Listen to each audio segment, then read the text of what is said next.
स्वागत है एमपी तक में। मैं हूं अनुज ममार और आज हम खड़े हुए हैं नरसिंहपुर के गोटे गांव में। यह वह गोटे गांव है जहां से प्रहलाद पटेल जी जो हैं, जो अभी सीएम पद के दावेदार कहे जा रहे हैं, उनका ये पैतृक गांव है।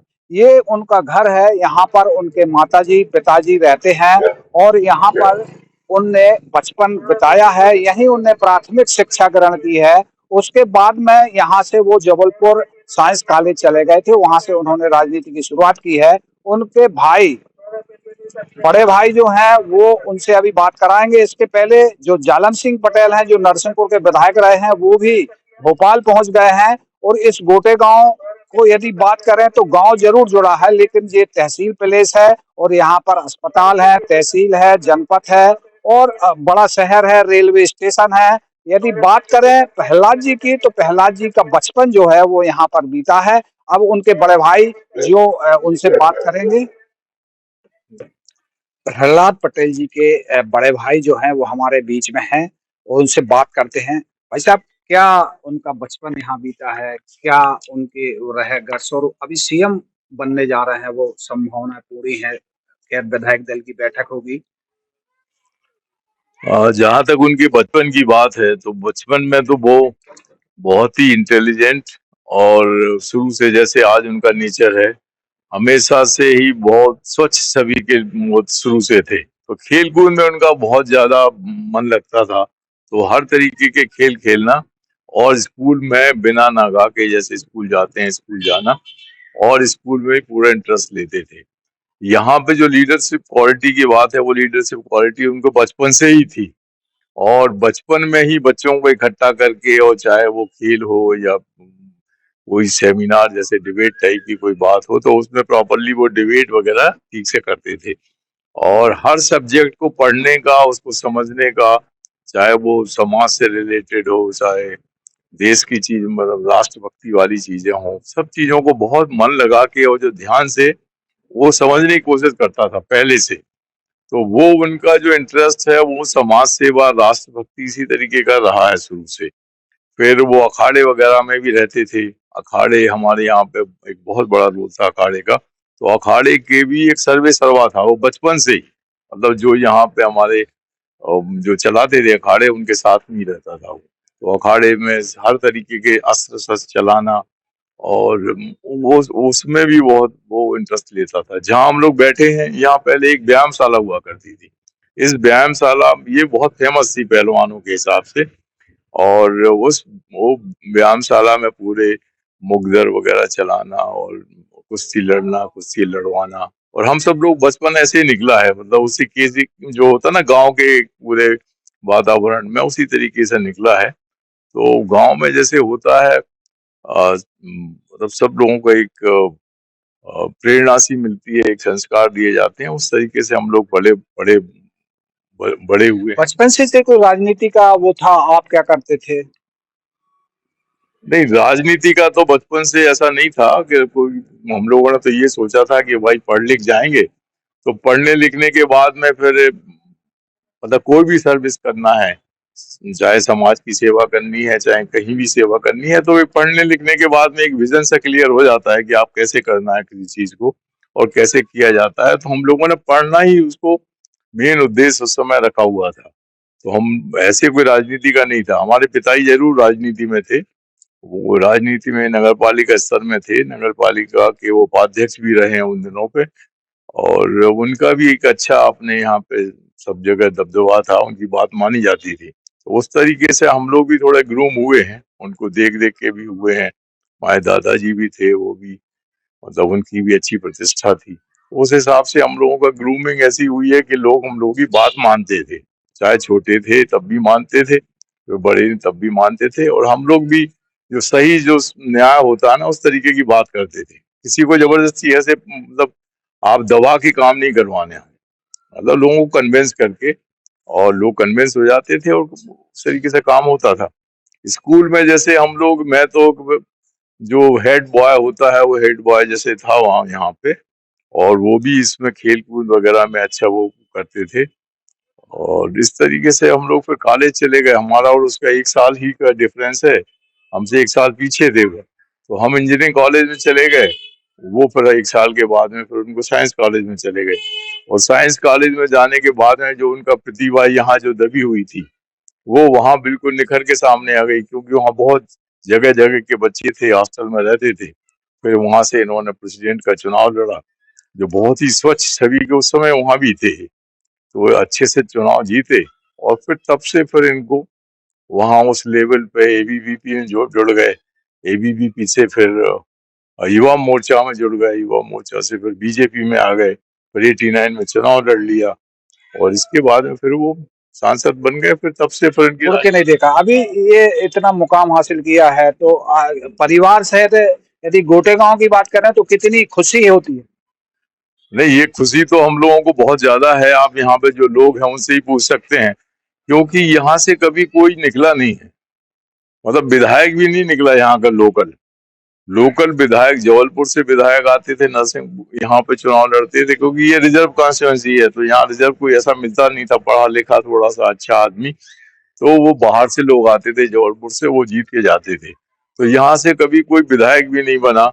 फिर ये इन्होंने 89 में पहली बार छोटी उम्र में, 27 साल की उम्र में सांसद बन जाना एक बहुत बड़ी उपलब्धि थी गांव के लिए, हम सब लोगों के लिए, समाज के लिए भी। तो वो उसके बाद फिर जो वो आगे बढ़े हैं, वो अब देखो फिर वो केंद्रीय मंत्री हो गए। केंद्रीय मंत्री के बाद में आज अभी वो विधायक बन गए हैं, और मोदी जी की टीम में है। वो सबसे बड़ी तो यही बात है कि मोदी जी ने की टीम में हो जाना ही एक बहुत बड़ी उपलब्धि है। तो हम सब लोगों को यहाँ पे सबको बहुत खुशी है। और जहाँ तक प्रहलाद की बात है, यहाँ पे आप किसी से ही पूछ लीजिए, इतनी स्वच्छ छवि का आदमी, और इतना बिल्कुल ही जो जो सही है वही बोलने वाला, कोई गलत चाहे वो कितनी दबाव में बिल्कुल नहीं आता, कोई राजनीति नहीं करता, कुछ नहीं करता। बहुत लोग तो ये कहते हैं कि यार यार इतना एकदम बिल्कुल दो टूक बात करने वाला आदमी, तो वो उसकी हमेशा से नहीं चल रहा है। अच्छा, गॉड गॉड फियरिंग तो है ही ये, या आपने भी देखा होगा कि भगवान की ही वो पूजा भक्ति ये सब करना, और गॉड फियरिंग आदमी ऐसा होता है कि जिसको भगवान से डर है वो कभी गलत नहीं कर सकता कोई काम। तो ये बहुत ज्यादा गॉड फियरिंग है, और तेज तर्रार भी है उस तरीके से। अगर आप देखो, मतलब कोई चीज अगर एडमिनिस्ट्रेशन में काम करवाना है, होना चाहिए, तो वो होगा। डिसिप्लिन चाहिए। अच्छा, धार्मिकता में उनने 2 बार नर्मदा परिक्रमा भी की है, तो कभी राजनीति में सक्रिय हो जाते हैं, कभी धर्म में। नहीं, धर्म देखो, धर्म और राजनीति ये तो अपना, धर्म एक बहुत इसको कहते हैं ना, व्यक्तिगत मामला है। वो आदमी धार्मिक हो धार्मिक नहीं हो, वो तो अपने अंदर की बात है। तो ये धर्म से तो हम लोग शुरू से जुड़े रहे हैं, पिताजी भी थे हमारे हैं अभी धार्मिक, वो तो सभी लोग धार्मिक ही हैं यहाँ पे, रोज उस समय पूजा उनने पाठ। दाढ़ी बढ़ा ली थी नर्मदा परिक्रमा करने। हाँ, नर्मदा परिक्रमा में जो उन्होंने किया था, आ, वो पहले कॉलेज से जब आए यहाँ पे, तो यहाँ गोटेगांव में रहते थे। तो एक हमारे चौरसिया जी थे, वो चौरसिया जी गुवाहाटी में सर्विस करते थे, वो नर्मदा परिक्रमा करके आए। नर्मदा परिक्रमा करने के बाद में फिर अपने घर नहीं गए, वो मगर वो गोटेगांव में ही रहते थे। तो उनसे प्रहलाद मिला, और उन्होंने बहुत सारी उनको वैसी बातें बताई नर्मदा जी के बारे में कि ये बहुत, मतलब उनसे प्रभावित हो गया। बाद में वो बाबा श्री के नाम से यहाँ पे बहुत फेमस भी हुए। अभी तो मतलब स्वर्गवास हो गया उनका। तो उनसे वो इतना ज्यादा इंस्पायर हो गया, फिर नर्मदा जी से ऐसे जुड़ा कि इसके बाद में उनके साथ ही करीब करीब उनके आश्रम भी बनवाए। उनके उनकी जहां जहां पे वो जाते थे, उनके सब लोगों को वो एक पंथ जैसा बन गया, फिर निर्विकार पंथ। उसमें लोगों को जोड़ा कि मतलब आपको सेवा करना है, नर्मदा जी की सेवा करना है, और जो नर्मदा की परिक्रमा करते हैं उनकी सेवा करनी है। और एक खान पान जो होता है ना, उसको सुधारो, जिससे कि किसी तरीके की तामसी प्रवृत्ति नहीं हो, और आदमी एक सबके भले में काम कर सके। इस तरीके से उन्होंने उसको आगे बढ़ाया, और फिर इन्होंने खुद भी नर्मदा परिक्रमा कर ली। ये मतलब एमपी बनने के बाद किया इन्होंने, एमपी 89 में एमपी बन गए, फिर इन्होंने नर्मदा परिक्रमा करी। वो जो दाढ़ी और आप बात कर रहे हो, उसके बाद की बात है। फिर ये दोबारा चुन गए एमपी। तो उस समय जब दोबारा चुने थे, तब वो दाढ़ी और वो सब, जो जो वो कपड़े उन्होंने वैसे पहने हुए थे ना, धोती लगाना और वैसे करना, वो उसमें ही चुनाव जीते। और बाद में फिर वो जैसे होता है ना, बच्चे को मूल लग जाता है, तो इनकी हम्म, बेटी या बेटा में एग्जैक्टली याद नहीं तब हुआ उस समय, तो वो मूल में कटवाया नहीं, तो इनका कटवाने का वो था ही नहीं, बिल्कुल ही। अभी आपकी बात हुई होगी, क्या संभावना है, उम्मीद है? देखिए, संभावना तो मतलब हम लोग ही व्यक्त कर सकते हैं, उनके लिए कोई संभावना नहीं है। जो भी पार्टी की या मोदी जी या जो भी उनको जो दायित्व देंगे उस हिसाब से वो काम कर रहे हैं और करेंगे। उनको कोई, मैंने देखा है, किसी पद का कभी कोई तो लालच होता ही नहीं है। मिल गया तो ठीक है, जो वो लोग मतलब वो तो ये कहते हैं कि हमें झाड़ू वाला भी काम दोगे तो वो भी हम अच्छे से अच्छे तरीके से करेंगे। हमारा काम ये है कि जो हमको जिम्मेदारी देते हो आप, उसको अच्छे से अच्छे बखूबी कैसे करना है वो हमें करना है। आप कोई भी काम दे दो, तो अब वो मतलब उस तरीके के हैं, और उन्हें कोई ऐसा इंटरेस्ट नहीं है कि हमें ये बनना है कि वो बनना है। जो मिलता जाएगा, जो जिम्मेदारी, वो करते जाएंगे। तो अभी हमारी बात हुई है, उन्होंने कोई कुछ नहीं कहा। उन्होंने कहा कि ये तो सब मीडिया में चलता रहता है, बाकी जो सरकार मतलब पार्टी बोलेगी वही करेंगे। खास बात, माता पिता को बड़े, जब बच्चे बढ़ते हैं तो बड़ी खुशी होती है, तो आपकी भी बात हुई होगी, उनके माता पिता का क्या? पिता नहीं, पिताजी तो अब भाई बच्चों की उपलब्धि देख के तो हर आदमी खुश होता है। अपने खासकर माता पिता तो बहुत ज्यादा खुश हो जाते हैं। तो उस हिसाब से तो पिताजी और इन सबको तो बहुत खुशी है, सभी लोगों को खुशी है कि चलो नाम चल रहा है, और पार्टी जो भी निर्णय करेगी वो हम लोगों को, वो तो सिरोधार्य है।